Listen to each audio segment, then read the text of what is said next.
Hey, what's up? Yo, what's up? What's up?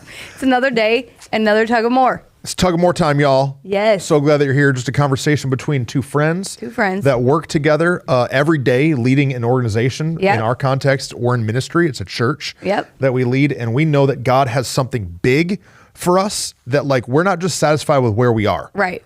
We're not even satisfied where other people are. Nope. But we're going for it. That's right. We're not shooting for nothing, and we're going to shoot for what we land on.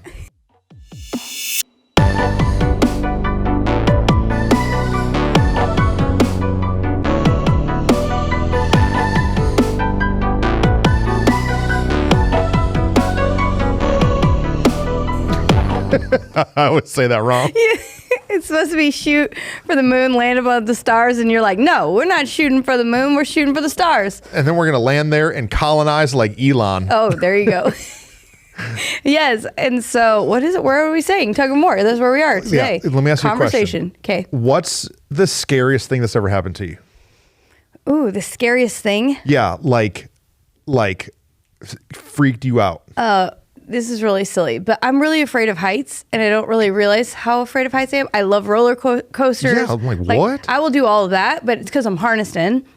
We got photos made in Dallas not long ago, and the photographer had me sit on a ledge. Wait a second, you had photos made? Taken? Yes. Hello, Whitney is now 80. Okay, I got to get my picture made. We went to the Walmarts and then we got our picture made. Taken. And so they had us at the top of like this, building, parking deck thing. I don't know. And like, it's beautiful behind us, all the things.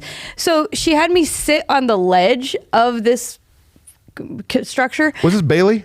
Yeah. Oh, she's trying to murder me? No, Bailey always be on those parking garages. Oh, yeah, she is always. It's true.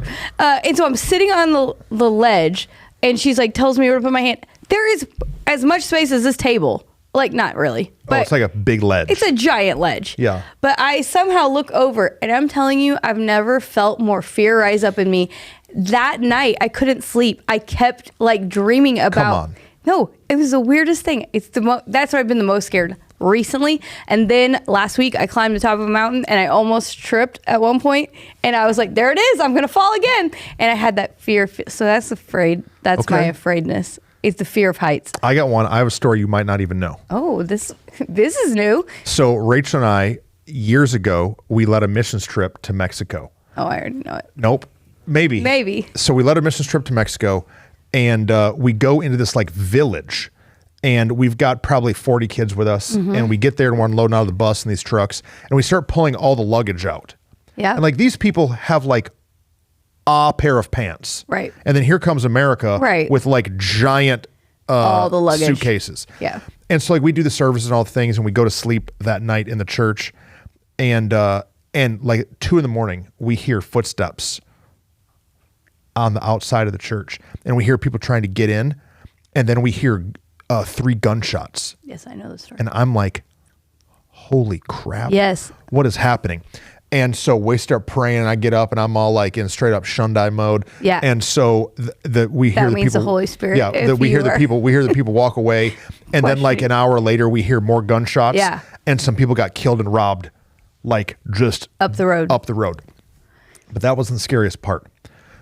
So the next night, I'm like, dude, we almost died. Like we almost got killed and robbed. Yeah. So the next night we go back to like the missionaries like housing area, and we're there, and Rachel and I, we have for the first time our own private room. We're not just sleeping with the kids, and we're there, and in the middle of the night we hear machine guns. No. Yeah, like I'm a gun guy. Yeah. So I'm like deep sleep, assault rifle fire, and then I hear boots. I hear boots running up these wooden stairs. We're staying upstairs, and I literally sit up in bed, and I grab Rachel and I say, I love you. I love you. And I'm like, we're about to die. Yeah. Well, what happened is one of the boys bought some firecrackers. Oh no. in the like at the market. And he like lit them off in the girls' room. Oh my gosh. And then all the boys run up the stairs. Right. But I'm I'm like, dude, we're gonna die. You have like been protecting these children. Yeah, I have nothing. I'm like literally in a pair of basketball shorts in another country with my wife. Not your cargo pants? No cargo pants. I'm dead. And I've never been so scared in my whole life. That is terrifying. It was a bad one. I probably have more, but that's the one I think of most recently. So if you feel the tug into more, yeah, some stuff's going to scare you along the way. Oh, yes. It's scary, man. Being a leader is terrifying. It's terrifying. Stepping into new territory, in definition, means you're in something new. That's scary. It's and terrifying. I think that what stops a lot of us is the things we're afraid of. Yeah. Well, both of the things We're we just scared. talked about is because the unknown on the other side of it. Yeah. So am I going to fall and like die, or am I going to get shot and killed? No, if I would have known it was boys with firecrackers, I would have not been scared it would at not all. have been fearful. I'd have been but like, it's man, the unknown. It's the unanswered questions. It's the, do I have what it takes? Can I protect my wife? Can I protect these people? Yeah. Can I protect myself? It's all these questions that are looming that keep us like kind of frozen in moments, and frozen in fear. We have to admit that there are going to be things that we're afraid of, but being brave, being strong, being a person tugging towards more means we do it even while we're afraid. Yeah. Every organization or family, they get to a nucleus. They get to like a sustainable level. Yeah. Where it's safe. Good enough. It's good enough. Yeah. Like we're paying our bills. Yeah, right. We're doing it. We're making it. We've survived. Right. But there's a difference between surviving and thriving. Yeah. And so whenever you get to that like next plateau of surviving, it's now time to tug into more. Right. But it's scary every time. It's like stairs, because you now have to climb this cliff up into the next level, and it's scary. Yeah. But we get so satisfied with where we are, right, that we don't want to take the risk of let's jump into something new. Yeah, we don't want to accidentally fail, accidentally fall. We're good enough where we are, and if we take that step, maybe it will work, maybe it won't, and it's terrifying. But what we've learned is better to go afraid than not go at all, because man, there's so much good on the other side. Yeah. And the truth is, most people are faking it till they make it anyway. Yeah. And I think we get stuck in the like, they're ready and they're prepared and they know what they're doing and we don't. And it's like, no, just do it. Let me tell some scary stories. Okay. You remember you'd sit around the campfire with a flashlight on your face and tell scary stories? I'll tell you some scary stories. Okay. I had a full-time job at a mega church. Yeah. I got insurance, a gas card. They paid for my cell phone. I had a big budget to run the youth department. And then God told me to plant a church. Yep. That was scary. Yep. Scary, man. No. I'm going to leave. My wife had a full-time job. We lived in a giant house. And God told us to do something that we didn't know how to do. Right. And it was terrifying. No, it's true. To leave security and to go into this thing that we felt like there was more of. Yeah, we had gotten to a season in our life in Oklahoma, where I'm from. We were living in the school district that I wanted my kids to be raised in. We were in the house that we said was going to be our forever house that we were going to work and fix up and do all the things on. All my family lived within a 10-mile radius. My husband had a great job. I literally remember the day that Aaron told me about this new opportunity. I had a great meeting I worked for 2 different companies, and I had a great meeting with both bosses who had said like, hey, this is what we see for your next 6 months, your next year plan, because we're really glad you're on the team. And I came home and Aaron says, I got this opportunity in Fort Worth, Texas. We knew no one. Yeah. We were leaving all the comfort of a free babysitter down the street. Yes. Not just my mom, my grandparents, aunts and uncles, all the people, community of our church that we'd been a part of, that we'd gotten married in. So much stability and security and comfort, and yet started this brand new adventure in this little town of Mansfield, Texas, that like, we didn't know anyone. Yeah. And the only reason we came to this city was because it said it was the best schools for our kids. Yeah. And what it felt like in that moment was we were leaving everything good behind on this faith and hope of the more that we thought God might be giving to us. Yeah. But leaving all of this was terrifying. Terrifying. I remember when we first got here, I didn't know anybody. And so a friend of mine who's a pastor, he said, well, go to the Chamber of Commerce. I'm telling you, I didn't even know what it was. Right. What is a commerce? What is a chamber? What is a chamber? I know a gun chamber. I don't know what is this. Right. Is David Blaine in there? What is this chamber? Happening? And so I go to this building and I meet some old lady. Yeah. She invites me to a luncheon at the country club. I'm from Flint, Michigan. Right. I don't know nothing about no country club. And so I put on a suit jacket and I go to a country club. I didn't know anybody. I was terrified. Yeah. I was scared to death. Right. I know now I'm the pastor of Mansfield. Right. I know now I got a bunch of influence. Right. But I was scared to death. Absolutely. I remember when we were doing setup and teardown and we didn't have anywhere to meet. Mm-hmm. Like the place we were having church was selling. Yeah. We had to find another place.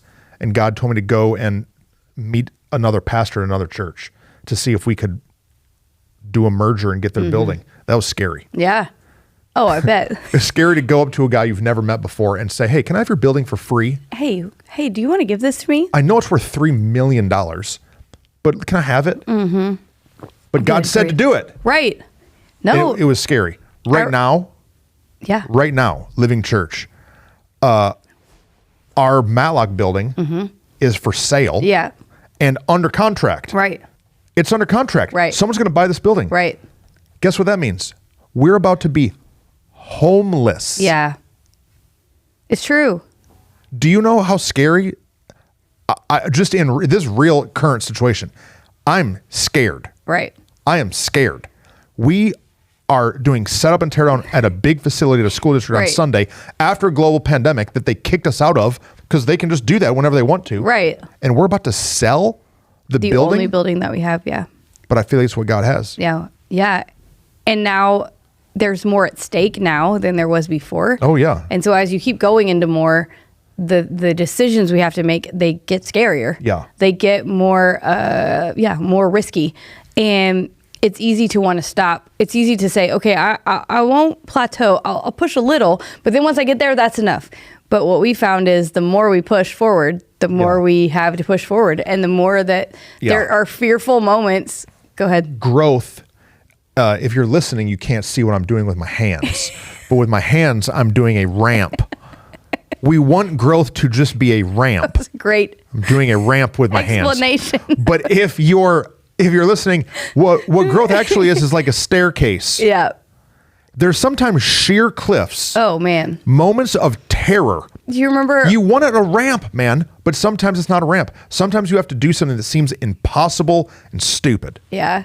But if you'll do it, you'll get to the next level. You remember the first time we went into a meeting with our engineer for land that we purchased, and like they started saying a bunch of words and like telling us a bunch of things we need to order and schedule, and we're both looking at each other like, they're using sure. acronyms. So many acronyms.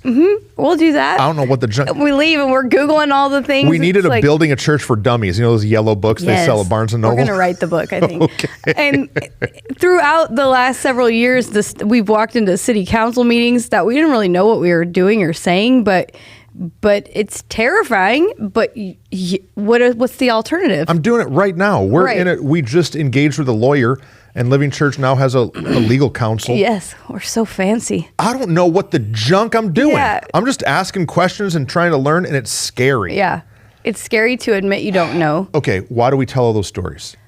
Because I know there's something you're scared of. Yeah. If you're in the Tug More audience, there's something that's freaking you out. There's something that you're scared to do. You're scared to get married, scared to have a baby, scared to have another baby, scared to buy a house. Yeah. Scared to start a business, scared to start another business. Yeah. Scared to put your job application in somewhere. Scared to leave a job for a job that you don't know if it's going to work out or not. When you became lead pastor and said, hey, come work with me, I had a job that I liked and was fine and paid my bills and gave us extra income in our life, and you said, hey, leave that and come do this for not very much money. I had a meeting with Aaron and Whitney, Rachel and I, and I wrote a job description. I wanted Whitney to step in to be the communications director. This is true. I didn't even all the way know what that meant. It just sounded fancy. And so I wrote out all his responsibilities. And I said to him, did I have it on a piece of paper? Did I like slide a piece of paper, or did I just tell you? Only the job description, not the dollar amount. And then I said, so Whitney, I know that you have a full-time job. I know you are in a career that people do that job for 40 years. Yeah. And I said, I want to offer you this position. I can pay you $10,000 a year. Now, if you're like 15, you think that's a whole lot of money. Right. But if you're like an actual adult, you understand that that is not a lot of money. Correct. And you know what she did? She talked to her husband and prayed about it and knew that that's what God had and did something scary. It's scary. Because the truth was... But now what people see is they say, oh, Pastor Whitney, she's preaching and she's so fancy and look at all that God's done. No. She accepted a job that didn't make no sense. Right. For a guy that didn't know what the junk he was even doing. Stepping into something that we both were like, is it even going to work? And the truth is, Living Church didn't even have the money to pay you. No, right. We showed up. No, it's true. And I hired you in faith. In faith. We showed up to our first staff meeting and our storage units were locked because they hadn't been paid and we didn't have the money to pay it. Can I tell you, that's scary to be new leaders of a staff, to turn to them and say, well, guys, it's going to be a great day. Sorry, keep trusting us. We got this. We had to fake that so hard till we made that because we had these people with us that what are we supposed to say to them? That's scary. I remember we had on the backstage of the back wall of our stage, we had these 4 TVs. Oh man. That one of them never worked. That were up, that were like a display, and we could put like graphics and stuff up there during the sermon and put like lyrics and stuff up there. Yeah. And so those were bought by previous leadership here at the church, and they were like really expensive. Super expensive. They weren't TVs. They were commercial display monitors. Something. And this is before LED walls were like really popping. And this is back when you had to pay like $1,000 for your Sony surround sound. And so those TVs we had bought were like $4,000 each. There were 4 of them. No, 8, because it was $32,000 total. Oh, $8,000 each. 8, yeah. Good God. We don't got no money in the bank. No. And so I find out that we're delinquent on them. Yeah. We have not paid for them. Anything. I forgot about this story. We haven't paid anything on them. I'm now the pastor of this church. Doesn't have no money in the bank. I just hired a lady for $10,000. It locks on our storage unit. Locks on a storage unit. I got no money in the bank. I got people leaving all over the place. And now I got a bill for $32,000. I forgot about this. For 4 TVs. I'm scared to death. Yeah. And so I had to call. Because didn't they send like a legal note to that they were going to sue? They're going to put a lien on the church. And so I have to call the company. And I call them and I say, I said, come and get them. Yeah. That contract's not with me. Come and get them. And they're like, well, they don't want to come and get them. No. And I said, they're real fragile. I said, well, I'll mail them back. They said, well, if you mail them back, they're probably going to break in the mail. I said, I don't have no money. Yeah. They said, well, what can you give us? I said, well, I went to Sam's the other day and they have 50-inch TVs over there for $300. The dude on the phone was so mad. Yeah.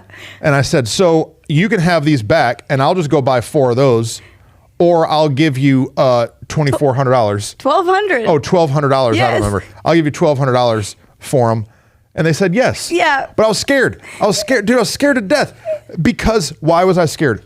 Not just the money. No. But that now I'm about to embarrass myself. Yeah. That everyone's going to come to church and delinquent guy. Well, these things that used to repoed about to have my stage repoed. But when you get scared, you have a decision. Yeah. You can either cower and hide. Yep. Or you can lead. Yep. You can push. Right. You can do something that seems a little unorthodox, and you can keep going. They call it fight or flight. And that used to just kind of confuse me because it sounded either weak or aggressive. Yeah. And but what you just said is the right definition of you can either hide, literally.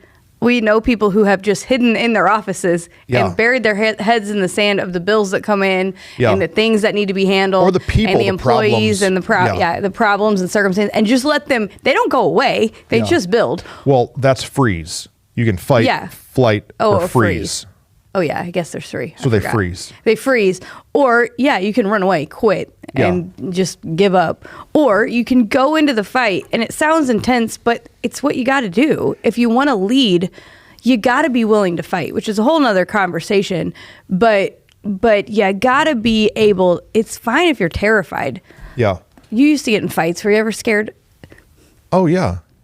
Like actual fights with bullies? Well, okay. Yeah, this is good. I got in fights as a kid, and I got into a fight one time, and this guy punched me in the face, like square, great hit, like big guy, full power hit me in the face. And you know what? It didn't hurt that bad. Why? It just doesn't. Oh, it just doesn't. I mean, I don't want to get punched in the face.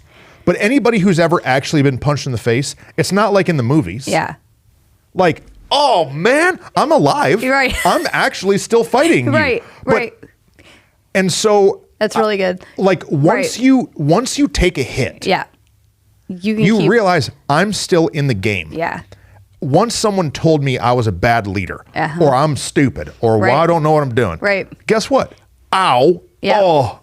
Oh wait, I'm not dead. Yes. But what we do is we think that we're about to get Chuck Norris punched and our head's going to explode. No, you're going to be fine, man. Yeah. It's not going to hurt that bad. No. It's hard. It's hard. I know it's scary. Yeah. But you can do it. Yeah. You can make it. Yeah. And even if you screw it up, even if you get the TVs repoed, even if what you stepped out and tried doesn't work. Yeah.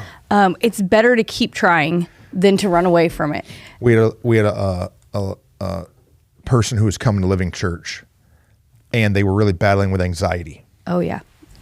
And this person said they would come into the parking lot, and like they couldn't even come in. They wouldn't even come in the door. Yeah. And it made me so sad. But they pushed. Yeah. And they got over it. Yeah. And they came in and like kind of sat in the back. Yeah. But you know what? Then they made a bunch of friends. Right. And they started to develop some community. And just the other day, I saw this person walking into a coffee house. I was like, hey, what's up? How are you? And they said, oh, I'm here. I'm meeting with so-and-so, somebody else from the church. Yeah. We're just, every once in a while, we just hang out and get together. You know what? They didn't even know each other. But because that person said, I'm not going to allow fear to keep me, freeze me, to keep me from the more that God has, I have to push through that thing. David had to be scared when he went and fought Goliath. Oh, come on. Joshua had to be afraid when he was marching around Jericho. What happens if I walk around these walls and they don't actually fall on them? I'm going to look like an idiot. I'm going to look ridiculous. And so we get to these plateaus of safety. I'm going to just call him out. I got a friend that I work out with all the time. Oh. He owns a gym. Yeah. You know who you are. And I've been pushing him to start a second location. Yeah, start another. You should, bro. Start a second location, Come on, bro. man. But we get safe in where we are and in what's coming in. And I'm like, push. Well, there's risk in it. There's risk, but push. Right. Because God has more for you. Yeah. No, it's good. Are we gonna have to cut that out? I don't know. We'll call him and make sure he's okay with it. No, I think what we've also learned is that even when we're afraid and we're doing it, sometimes it doesn't work out immediately, and we can start to get nervous and fearful in that wait, in that like, okay, I did it. I'm still in the middle of it. Oh crap. Yeah. It hasn't worked out yet. What? But we just have to sit in. We have to learn how to be comfortable sitting in the fear. And that's really hard. Yeah. It's like on Westerns movies. Yes. Where they have like the showdown. Yes. And they like stand there and like stare at each other before somebody draws.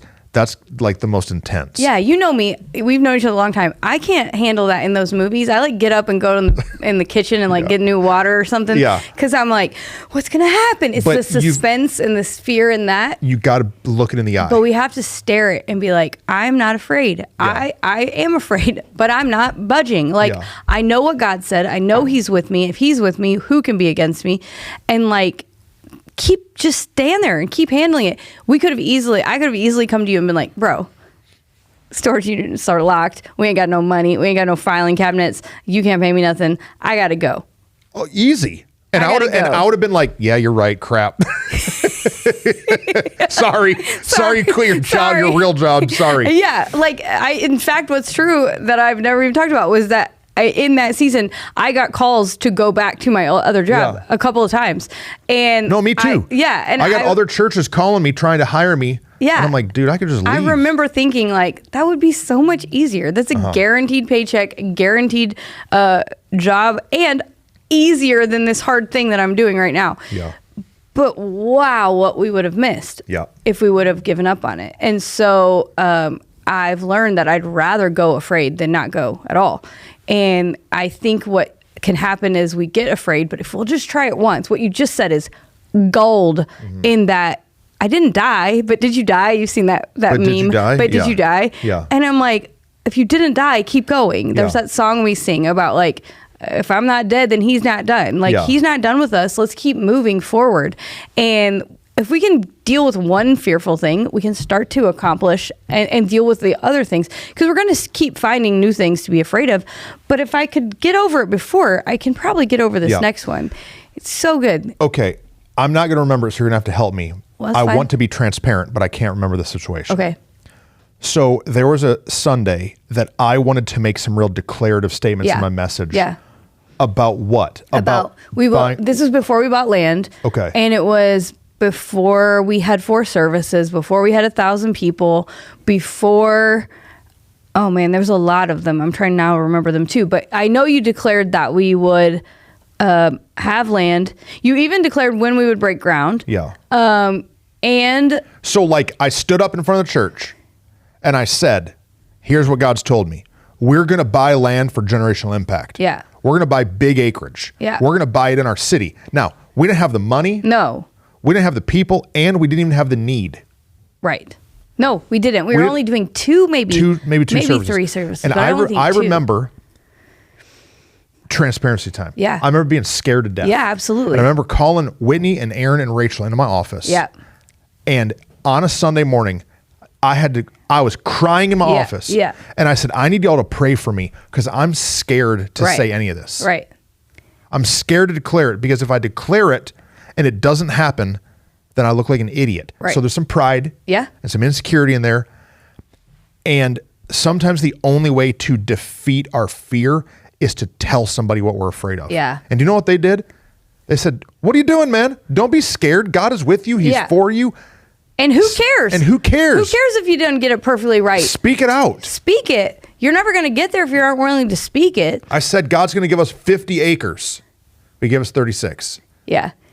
We're going to put a 100-foot cross. But he's up to something. It's true. And you said 100-foot cross. We got a 60, but you spoke it. Yeah. And speaking some things is what allows some things to start forming and actually happening. And who cares? I think so often we get afraid of what other people are going to think. Yeah.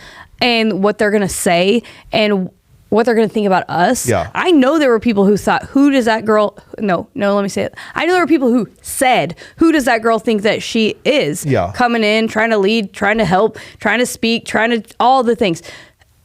Who cares? If we let their voices get so loud in our ear, we will stop. Yeah. And I think that's the trick of the attack to keep us from more, is to get us caught up in what other people think. And so, man, that's what for you, I've been so, you challenge me in that all the time of like, who cares? It doesn't matter. Yeah.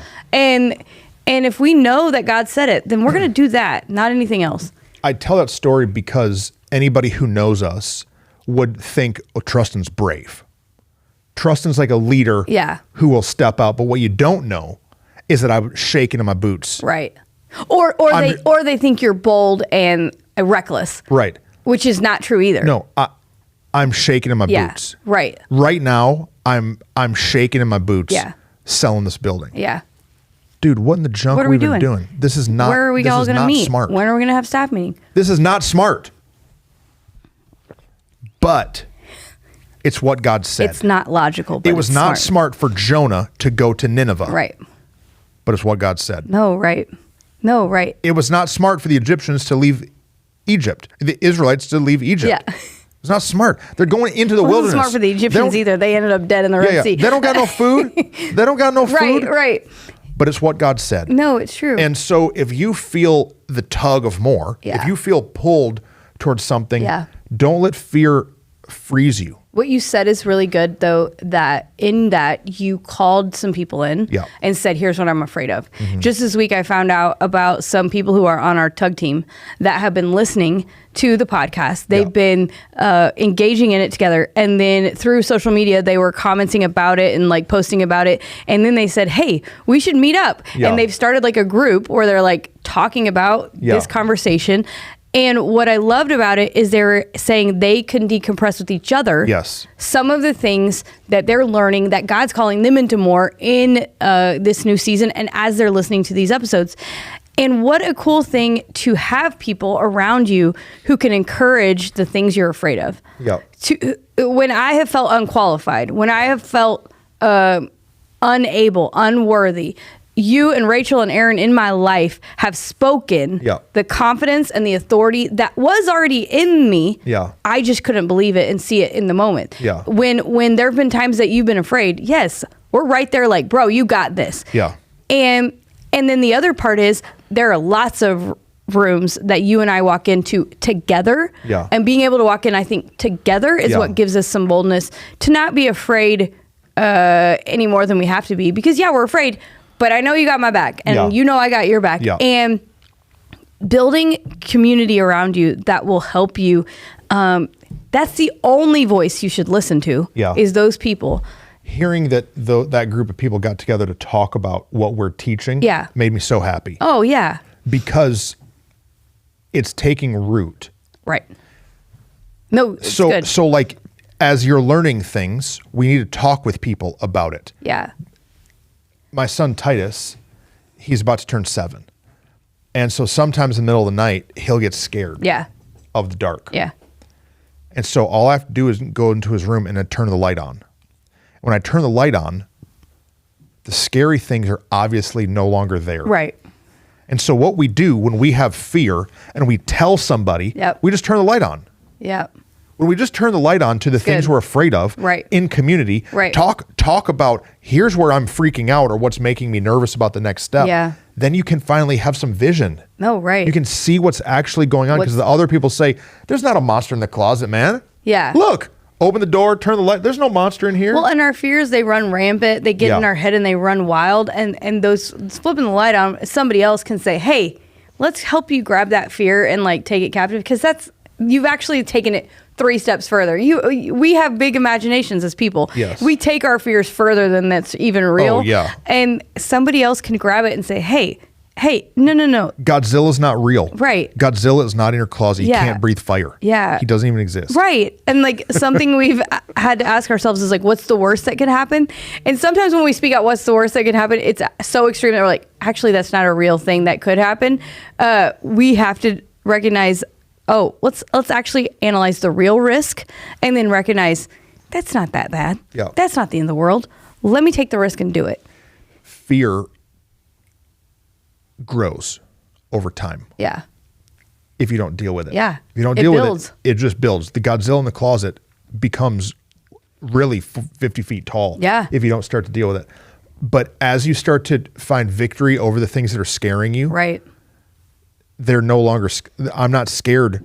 Like when we first started all that stuff about calling somebody that we owed TVs to, dude, I'm not scared at all anymore. No, not at all. I'll talk to anybody about anything, but it was progressive. And so really as you find victory, the next victory becomes easier. Absolutely. But the opposite is true. And something we found recently in even talking with other leaders is that like, because we were willing to handle these little things one step at a time, day after day, it felt like all we're doing is putting out fires of things that we're afraid of. But because we did, now we're not near as afraid. When you don't, it builds and builds and builds, and it becomes a pile that is really terrifying to deal with. I think one of the greatest compliments we get as an organization is about our culture. Like, how we do what we do, our vibe, our the energy, personality. And the reason that we have the healthy culture that we do is because we've dealt with a bunch of stuff. A bunch of things. But if you don't deal with your stuff, it stays there. Right. And so like if you're fearful or anxious or overly worried, or thinking about people's opinions of you way too much, wrestle it. Yeah, it's good. Deal with it. Because if you don't, it's just always going to be there. Yeah. And then like the same junk you're nervous about at 30, you're still going to be worried about at 50. Right. But 20 years have just been wasted. And like time is the most valuable thing that we have. Yeah. And so if you can deal with it, deal with it. No, it's really good. It's super good. And allow yourself to say the more is worth it. I think that's been the biggest thing, is that what we really feel called to is, there's been times we've been afraid, but we've had to go, okay, but what's the big picture? What's the big goal in the end?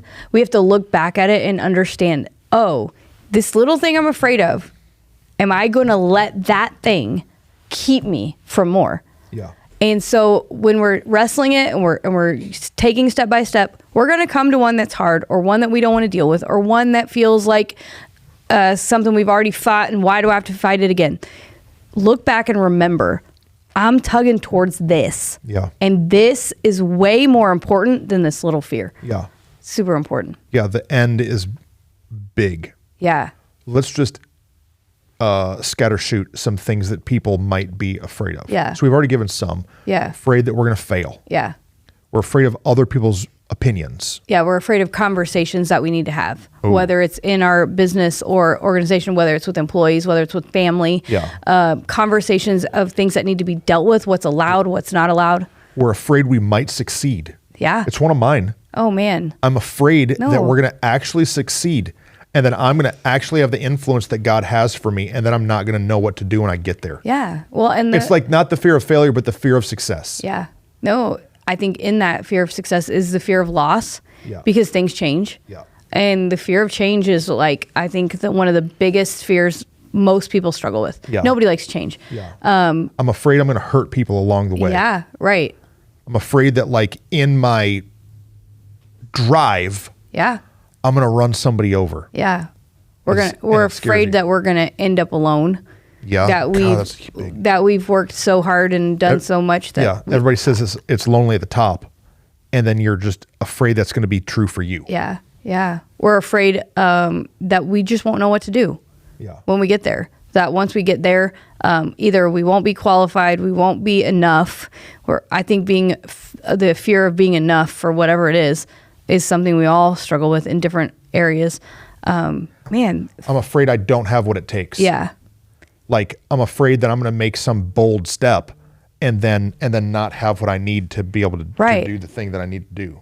We're afraid that we're afraid so often, I think, that, like, it's going to leave us, whatever the talent or the gift is, or the ability that we have, that we're going to run out of it so often. And it's like, well, I'm good here, but if I push forward, I'm going to run out. Yeah. I think we're afraid of being abandoned, not just alone, but abandoned, rejected. Yeah. We're afraid of being broke. Oh, man. Like, if I take this risk, it's all going to fall apart and we're going to be broke. Yeah. But in all of these fears, we have to pull them into reality. Yeah. And we have to weigh them against the potential of more. We have to talk to them about some people that want our betterment. And really analyze the risk and say, hey, is this reward, is what I really feel like the more is it, does it line up here that this risk is worth it? And 9 times out of 10 it is.